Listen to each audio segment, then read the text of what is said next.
Thiruvananthapuram medical കോളേജിലെ വകുപ്പ് മേധാവിമാർക്ക് നിർദ്ദേശം നൽകി പ്രിൻസിപ്പൽ. സർവീസ് ചട്ടങ്ങൾ ലംഘിക്കരുത്, സമൂഹ മാധ്യമങ്ങൾ വഴിയോ മാധ്യമങ്ങളിലൂടെയോ പരസ്യ പ്രതികരണം നടത്തരുത്, ചട്ടലംഘനം ഉണ്ടായാൽ കർശന നടപടിയെന്നും പ്രിൻസിപ്പലിന്റെ മുന്നറിയിപ്പ്.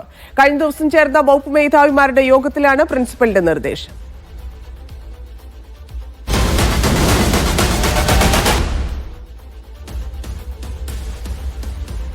ഷിജോ കുര്യൻ ചേരുന്നുണ്ട്. ഷിജോ, വകുപ്പ് മേധാവിമാർ, 2 മേധാവിമാരാണ് തിരുവനന്തപുരം മെഡിക്കൽ കോളേജിൽ സംഭവിക്കുന്ന കാര്യങ്ങളെക്കുറിച്ച് പുറം ലോകത്തെ അറിയിച്ചിരുന്നത്. അത് വലിയ വിവാദമാവുന്നു. രാഷ്ട്രീയമായിട്ട് അതിനെ പ്രതിപക്ഷം ഏറ്റെടുക്കുന്നു. അത്തരത്തിൽ നടപടിയിലേക്കും സർക്കാർ കടക്കുന്നു എന്നതൊക്കെ കണ്ടതാണ്. അതിനുശേഷമാണ് ഡോക്ടർ മോഹൻദാസ് കഴിഞ്ഞ ദിവസം കൂടി ഫേസ്ബുക്കിൽ അത്തരത്തിലൊരു കുറിപ്പ് പറഞ്ഞത്. എന്താണ് നെഫ്രോളജി ഡിപ്പാർട്ട്മെന്റിൽ നടക്കുന്നത് എന്നതുൾപ്പെടെയുള്ള കാര്യങ്ങളിൽ. അപ്പോൾ ആ രീതിയിൽ ഇനി പ്രതികരണം വേണ്ട, അതായത് അതൊരു പ്രോത്സാഹനമാക്കണ്ട എന്ന രീതിയിലാണോ ഇപ്പോൾ നൽകിയിരിക്കുന്ന നിർദ്ദേശം? എന്തൊക്കെയാണ് നിർദ്ദേശത്തിലുള്ളത്? ഇനി അങ്ങനെ ഒരു തുറന്നു പറച്ചിൽ സമൂഹ മാധ്യമങ്ങളിലൂടെ നടത്തിയാൽ അത് ആരോഗ്യ സംവിധാനങ്ങളെ കൂടുതൽ പ്രതിരോധത്തിലേക്ക് കൊണ്ടുചെല്ലുന്ന ഒരു സാഹചര്യത്തിലേക്ക് കൊണ്ടുപോകും. അതുകൊണ്ട് അത്തരം എന്തെങ്കിലും തരത്തിലുള്ള പ്രശ്നങ്ങൾ ഉണ്ടെങ്കിൽ അത് കൃത്യമായിട്ട് അഡ്രസ്സ് ചെയ്യണം. അത് പക്ഷേ സമൂഹ മാധ്യമങ്ങളിലൂടെ ആവാൻ പാടില്ല. അങ്ങനെ ഒരു സമൂഹ മാധ്യമങ്ങളിലൂടെ ഇത്തരം കാര്യങ്ങൾ എഴുതിയിടുകയും ആരോഗ്യ വകുപ്പിനെ പ്രതിരോധത്തിലാക്കുന്ന അല്ലെങ്കിൽ ആരോഗ്യ വകുപ്പിന് കളങ്കമുണ്ടാക്കുന്ന തരത്തിലുള്ള പ്രതികരണങ്ങൾ സമൂഹ മാധ്യമങ്ങളിലൂടെ നടത്തിയാൽ അത് സർവീസ് ചട്ടലംഘനമാണ്, കടുത്ത നടപടി എടുക്കേണ്ട ഒരു സാഹചര്യത്തിലേക്ക് പോകും എന്നുള്ള ഒരു മുന്നറിയിപ്പും താക്കീതുമൊക്കെയാണ് വിവിധ വകുപ്പ് മേധാവിമാരുടെ യോഗം വിളിച്ചുകൊണ്ട് Thiruvananthapuram medical college principal doctor Jabbar നൽകിയത്. ഇതിനകത്ത് എടുത്തു കാണേണ്ട ഏറ്റവും പ്രധാനപ്പെട്ട കാര്യം 2012 തുടങ്ങിയ മൃതസഞ്ജീവനി. നമുക്കറിയാം, സംസ്ഥാനത്ത് ഒരുപാട് ആളുകൾക്ക് അവയവം നൽകി അവരെ പൊതുജീവിതത്തിലേക്ക് കൊണ്ടുവന്ന ഒരു മഹത്തായ പദ്ധതിയാണ് മൃതസഞ്ജീവനി. അത് പിന്നീട് കേസ് ഓട്ടോയായി മാറുന്നു. കേസ് ഓട്ടോയായി മാറുമ്പോൾ കേസ് ഓട്ടോ ഇതുമായി ബന്ധപ്പെട്ടുകൊണ്ട് ഈ മസ്തിഷ്ക മരണം സ്ഥിരീകരിക്കുന്നതിനകത്ത് കേസ് ഓട്ടോയ്ക്ക് നേരിട്ട് പങ്കില്ല. പക്ഷേ അതുമായി ബന്ധപ്പെട്ട് മറ്റ് അനുബന്ധ കാര്യങ്ങളൊക്കെ ചെയ്യുന്നത് കേസ് ഓട്ടോയാണ്. എന്നാൽ ഇതിനകത്ത് കേസ് ഓട്ടോ പൂർണ്ണ പരാജയമാണ്.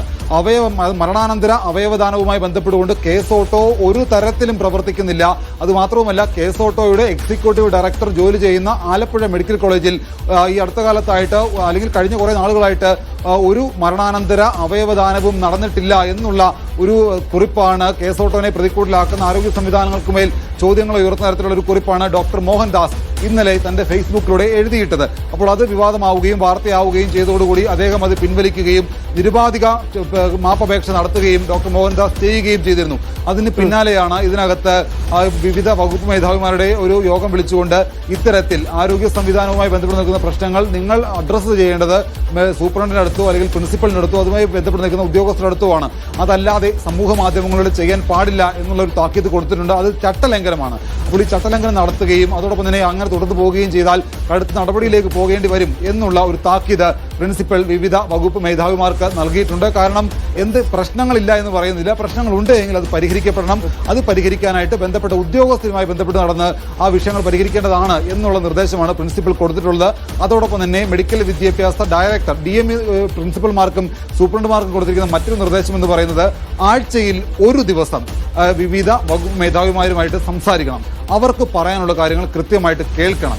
അവരുടെ ആവശ്യങ്ങൾ എന്താണോ അത് പരിഹരിക്കാൻ വേണ്ടിയിട്ട് ഏതൊക്കെ തരത്തിൽ ഇടപെടലുകൾ നടത്തണം, ആ കാര്യങ്ങൾ ശ്രദ്ധയോടുകൂടി കേട്ട് അത് പരിഹരിക്കാൻ വേണ്ടിയിട്ടുള്ള ഇടപെടൽ നടത്തണം. അതിനകത്ത് ഒരു തരത്തിലുള്ള കാലതാമസം ഉണ്ടാവാൻ പാടില്ല എന്നുള്ള നിർദ്ദേശം DME ബന്ധപ്പെട്ട പ്രിൻസിപ്പൽമാർക്കും സൂപ്രണ്ടുമാർക്കും നൽകുകയും ചെയ്തിട്ടുണ്ട്. ധന്യവാദം. ശരി ഷിജോ, എന്തായാലും ഇനി അത്തരത്തിൽ പ്രതികരണം ഉണ്ടായിട്ടുണ്ടെങ്കിൽ നടപടിയിലേക്ക് കടക്കുമെന്നാണ്. പക്ഷേ ഡോക്ടർ ഹാരിസ് പറഞ്ഞത് നമുക്ക് ഓർമ്മയുണ്ട്. കാരണം അത്രയധികം പരാതികൾ ഉണ്ടായിട്ട് ഇതെല്ലാം വകുപ്പ് മേധാവിമാരെ ഉൾപ്പെടെ അറിയിച്ചിട്ടും യാതൊരു നടപടിയും ഇല്ലാത്തതുകൊണ്ടാണ് ഇത്തരത്തിൽ പൊതുജനങ്ങളിലേക്ക് ഇത് ഇല്ലെങ്കിൽ സോഷ്യൽ മീഡിയ വഴി മീഡിയകൾ വഴിയൊക്കെ ഇത് പുറത്തു പറയേണ്ടി വന്നത് എന്ന് അദ്ദേഹം പറഞ്ഞിട്ടുണ്ട്. ആ രീതിയിൽ ഇനി സംഭവിക്കാതിരിക്കണമെങ്കിൽ വകുപ്പ് കൂടി ശ്രദ്ധിക്കേണ്ടതായിരിക്കും എന്നാണ് വിഷയവുമായി ബന്ധപ്പെട്ട് തോന്നുന്നത്.